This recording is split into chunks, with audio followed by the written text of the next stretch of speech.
Hey everybody, welcome to another episode of Thought Leaders. I'm your host, Chris Shang, and today we've got Robert Verkade, who is the CRO of StoryChief. Thank you so much for joining us. Thank you. Thanks, Chris, for welcoming me. Of course, tell us a little bit about StoryChief. What do you guys do, and what kind of companies do you guys work with? Yeah, sure. No, StoryChief is a content marketing platform that supports organizations in streamlining their full organic content marketing process, from SEO strategy, content planning to creation, distribution, and reporting. And main organizations that we facilitate, we focus on content agencies supporting their customers, but we also focus on end customers, let's say SMB, corporates and enterprise organizations who have more complex content marketing, both internal and external strategies. Very cool. Is there a Yeah. particular vertical industry you guys work with, or pretty agnostic? With the agencies, it's content agencies and digital agencies. That's pretty vertical in that sense. When it comes to end customers, let's say the focus we have, you see in, let's say, areas of expertise within hospitals, within finance industry, local government organizations, schooling, universities. Those tend to have pretty complex challenges when it comes to content marketing, but we're also pretty agnostic. We have a self-serve process as well, product-led, where every solopreneur or freelancer who has something to do with content creation or wants to do content creation can also very easily and low-key sign up for us. Yeah. Got it. Very cool. But before we kind of dive into what you've been seeing at StoryChief as a CRO, we'd love to kind of dive into your background personally in terms of you've been involved in sales in a lot of different types of roles. Talk about how you ended up in that world in the beginning. Most people that end up in sales and marketing seems to get there from their own unique journeys and experiences, but you can speak to that. Is it something you always imagined you'd be doing, or was it something that you fell into? Yeah, let's not start too far away, right? But no, my professional career started about 20 years ago. Probably won't see it, but it's true. And I kind of roll into it. I did know I wanted to go in the B2B space. I did know I wanted to have a commercial profession, but how that looked like, being raised in a family where people work either for in care and hospital organizations or in the military, I was absolutely not raised in a commercial organization. So I kind of fell into that. And the first role I had, I ended up staying 14 years with that company. And I grew from being a BDR and an SDR, doing 120 calls a day, cold calling on cold lists, and not having LinkedIn and everything surrounding that, growing my career from there to what we call now AEs and into the first managerial positions. The first company I worked for was a lead generation company. So they did lead gen for other types of businesses, mostly IT and software related. And I really liked that element of the business side. And that's also in the end how I made my next move to Sana Commerce about 14 years into my career, joining them as a VP of sales, as I wanted to grow my international experience. Also wanted to work in a larger company, steering multinational or international teams. Also in a SaaS and a very scalable environment, and all the experience I gained there, growing together with that company from doing about 10 to 12 million ARR, and when I left, about 25 to 27 million in ARR on licenses. I took that experience to StoryChief, where I had a clear vision that I want to work in either a startup or early stage scale-up organization, and that I wanted to bring my experience from growing a team and all the painful steps you have to take and the learnings that you take from there in guiding your team, setting up a framework, pricing, forecasting, go-to-market strategies, and everything surrounding that, trying to implement that in a startup phase. Yeah. And that's where I ended up at StoryChief, being responsible for sales, marketing, and customer success, which also was where I ended in my previous role at Sana, guiding a full commercial region in France, so local there, but also guiding a team of CS, marketing, and salespeople there. Yeah. Fair enough. Out of that experience, what was you have a certain set of expectations coming into StoryChief that you wanted to take this experience from Sana, and tell me about what like what were some of those expectations that were met, underachieved, or like that just came out of that ultimately like was just you missed the boat on completely. From my personal perspective or from a company perspective? Both. Both. Um, Look, I joined from a company heading about 500 people when I left at Sana, right? They were not backed by venture capital, so they were privately owned by three entrepreneurs. And that's totally different in when you step into a company that is backed by VC, early stage, who has a lot of small seed investors as well, and is trying to find its way to a product go-to-market fit. And changing from, let's say, lower key market segment, solopreneurs and freelancers, engaging with agencies and bigger companies. And I think what I anticipated to find was a well-organized startup, which in the end also actually met my expectations. I think I was massively surprised by the way that they automated themselves and had insights in the way that they structured their sales process, their CS process already, and their marketing capabilities. That highly surprised me in a very positive way. They had a huge inbound inflow coming from their website and from blogs and stuff like that. So yeah, that was sort of a playroom to step into, actually work with inbound leads instead of going outbound with a dedicated team of 8 to 12 BDRs to cover the market. I think as a lot of SaaS companies, they fought churn in the early stages.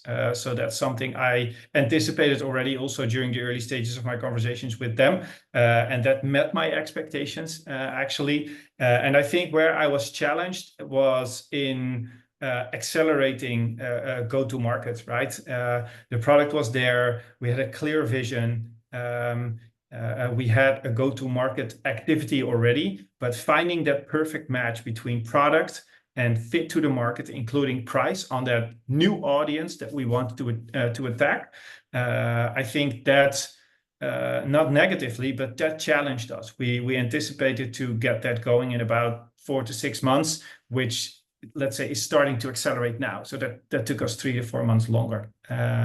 Yeah, and I think that's what caught us. But that also might be traditional, right? You're fully energized. You're highly believing in the product that you want to sell and bring to market. So yeah, that is also something I think healthy that is there. Yeah. Got it. And in terms of like, you've worked with a lot of European companies. When you think about going to market and growth, what markets are you guys focused on, and how does that differ between selling into, say, like the North America versus like other countries? Yeah, so I think the focus for this current company is we originate from Belgium, which is a very high market for us, right? The same counts for the Netherlands, which is my country of origin, where I also live. And we do a significant amount of business in the UK. And then in the EMEA area, we have, let's say, 2, 5, or 10 customers coming from all kinds of different areas, right? Like Germany, Switzerland, Austria, France, Spain, but also a little bit further away, like going to the Middle East in Dubai, but even Australia, right? But all very small and low amounts of customers where we also do not necessarily proactively focus on. So the proactive focus in Europe is Belgium, the Netherlands, and the UK. And we do have a sustainable business as well in the US and North America. They founded a small team there in the early days of 2023, just before I joined, about 9 months before I joined. And we're actually doing really good business there. But it's a huge difference when it comes to go-to-market pricing, let's say inbound versus outbound, and everything surrounding that. Luckily for me, I had small experience as well doing business in the US by interim guiding a team within the Sana Commerce organization for roughly 3 to 6 months in the period that I worked there. Got it. What are some of the key differences, for, I think, like, because we've spoken to, several companies that are based in Europe, some from Belgium, some from Netherlands, some from UK, some from Estonia, to even smaller countries that don't necessarily have, like Denmark, that don't have like a huge tech footprint. And so it's interesting for me to kind of see like how they focus, because some of the ones in like these smaller markets will predominantly like start off in the US, and then they actually go backwards from maybe what you guys started off doing, instead of like looking Yeah. at nearby. So yeah, I'm like, how does it differ? And also from like I know it's also from like a regulatory standpoint, it also probably differs in terms of like what you're capable of doing in these different markets. And so how do you think about that? How does it impact like the overall business strategy? Yeah. In terms of different, right? If you go to the US or North America, you will engage in a fully different landscape in terms of competition, right? That's first and foremost. So that's something you need to be prepared for. There's probably more competitors, also a lot more competitors that you don't know of, who already own a piece of the market. And who also have that brand awareness, right? That you don't have as a small Belgium, in this case, small Belgium company, or previously as a Dutch company. So I think first and foremost, if you decide on a strategy going to North America, you really need to make a plan for that, right? It's not something that just falls along. Most of the times, the idea is born from the fact that customers arising in Europe are bringing you to their offices and daughter companies or mother companies on the other side of the Atlantic, in our case. And I think also that's how StoryChief was, let's say, triggered by that. And that's how we engaged. So we did engage on a full attack. We hired, so we brought an AE from our Belgium team who knew the product, who knew the competition landscape, who knew everything around the challenges that agencies and our customers engaged on, and why they engaged with StoryChief. And we brought him, in this case, to the US. And there we supported him by a team of 2 SDRs to really start a go-to-market strategy, in this case outbound. And we started to slowly also back that up by a content strategy that was focusing on the North American market as well. Engaging with customers we had there with trends that were more related and specifically for the US market. So we were also diverting our content strategy on that to attack that market. And that's actually what started us off. If you look at the difference lies in, as I said, competition, but it lies in pricing. It lies in the way that you go to market and how you're perceived. It's a different way of doing sales, and that's something we are very much used to in the European space, right? Because if I do business as a Dutch guy in Belgium, it's a different culture, it's a different approach. The same counts for Germany, the same counts for France or Italy or Spain or the Nordics countries. There are similarities, but it's just different. And I do think you need to take that into account, and that you always need to make sure that you localize where possible. And that's actually what StoryChief did from the start as well. So many differences also in the way that you negotiate, in what's expected, in how fast the sales cycle moves. Most of the times we see that the sales cycle in the US moves twice as fast as it does in Europe. But sometimes it also ends twice as fast, right? Because it's also at the flick of a moment, and that's something you need to get under control. You need to sustain, but you also need to be able to incorporate that in your customer success strategy. So yeah, lots of challenges there, but yeah, challenges that were not unfamiliar for me, that I could bring from my time at Sana. And I think we made that work, and we benefit from that. Yeah, absolutely. Very cool. What would you say, like as part of your day-to-day, really kind of like motivates you, inspires you, that really kind of keeps you locked in, your interest levels locked in? Stupid thing is, as I'm being 20 years in sales, I still love to sell myself as well for a bit. And I always try to keep involved in sales cycles, especially when I started at StoryChief. I really wanted to get to know the product. not until the detail level as a product developer or something like that, but I want to understand the basic ground rules of the product, how it functions, how we solve the actual pains of the people we work with and the companies we work for. And for me, it just gives me a kick. I'm a networking guy. I like sales. So I did it at Sana. I do it at StoryChief. I did it in my previous company. I always try to be involved in a sales cycle, in one or two sales cycles when I can. And sometimes I even just drive one. They just give me one, small ones, big ones, to get my testicles out there. And I've always been engaged in sales, but in selling products or services that truly add value to a business process, to a core process of a business that also entangles jobs for other people's, right? So I've never worked B2C. There's nothing wrong, but I always have a hard time selling products. But I love it when there's added value that really brings a company forward, makes them more lean and mean, more efficient, really helps them forward, and also facilitates future growth for those companies. And that combination of sales and added value, either in a commercial process, a marketing process, or a customer success process, has always intrigued me. And as there's energy and thriving business and people learning and growing, I think that's what gets me up every day when it comes to work. Yeah. And what was it about, like, I know you mentioned some of the, the stage of the company that StoryChief was at when you first came over, that being important to you. But in terms of like product and what StoryChief does, what made you feel compelled to go there versus maybe perhaps, a different type of product or service? I think the product felt premature, despite the organization still being in startup mode, which made me feel confident. It's in marketing, sales, customer success, support space, which is something I simply have a connection with. It's B2B.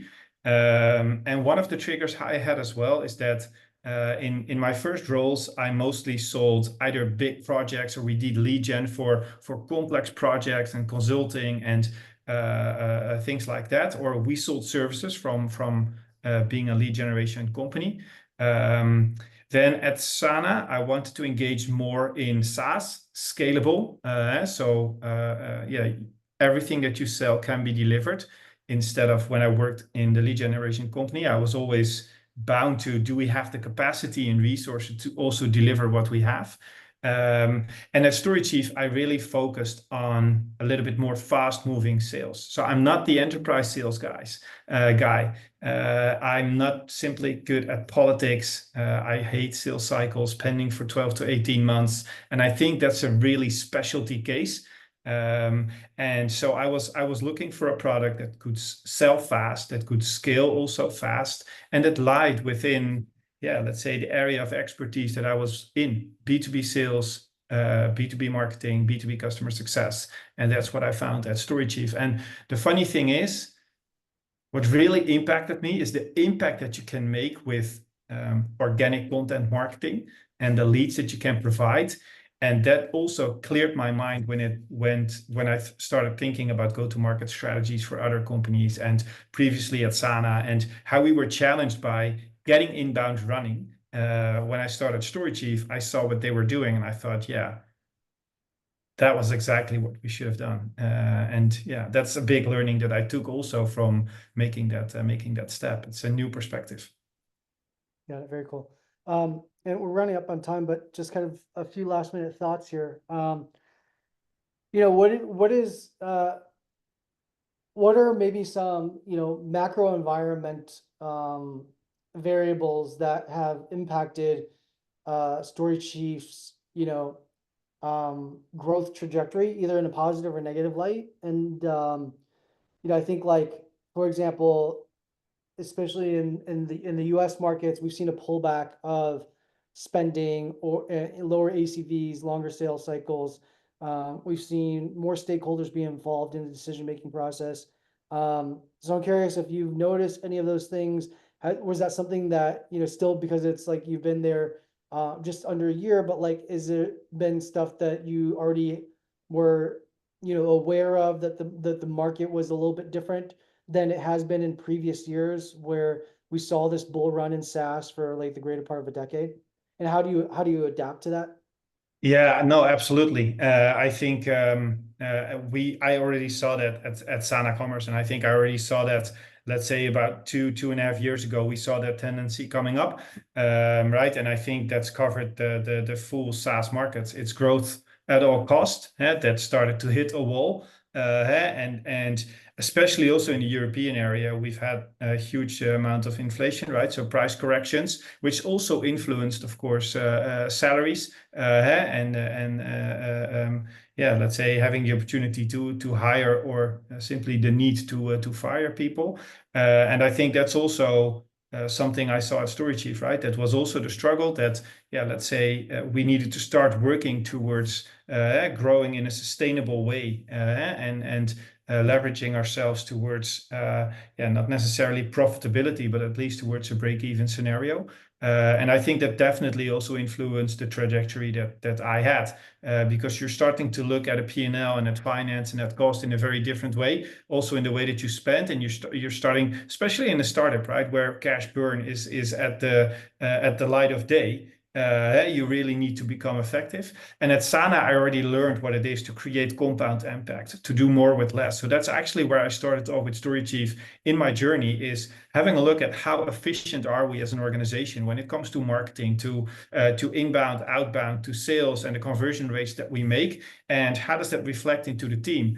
And that doesn't make you, especially not when you're only there for 2 to 3 months or 2 to 4 months, but that really was something I engaged on. And I was very clear on that with my team, like, this is the direction we're going. We're not meeting KPIs, we're not meeting conversion rates, but that also has to do with how we are structured as a team.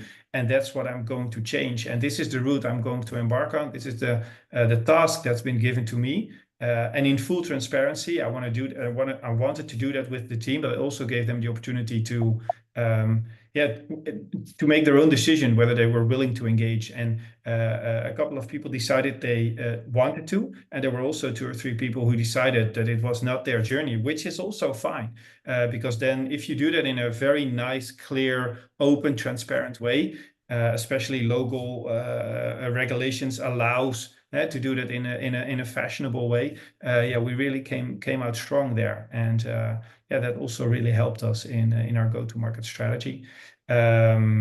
Yeah, I think the growth at all cost, inflation, the tendency of the small decline. I do have the feeling that macroeconomical, we see a shift a little bit more upward. It's very, very careful, but a little bit more willingness to invest. And I strongly believe that if you choose to become sort of a niche player, and that doesn't mean that your audience is narrow, but in this case, choosing specifically for agencies and really building that product fit in your go-to-market, that in the end will help you to get out there stronger. And that's exactly the route we're taking. Very cool. On that note, I want to say thank you so much for taking the time and sharing your story, sharing what you You're guys are welcome. StoryChief, and how you're trying to tackle it. I really appreciate time being yeah, allowed to speak and to share my story. It's a Awesome. pleasure. Thank you so much.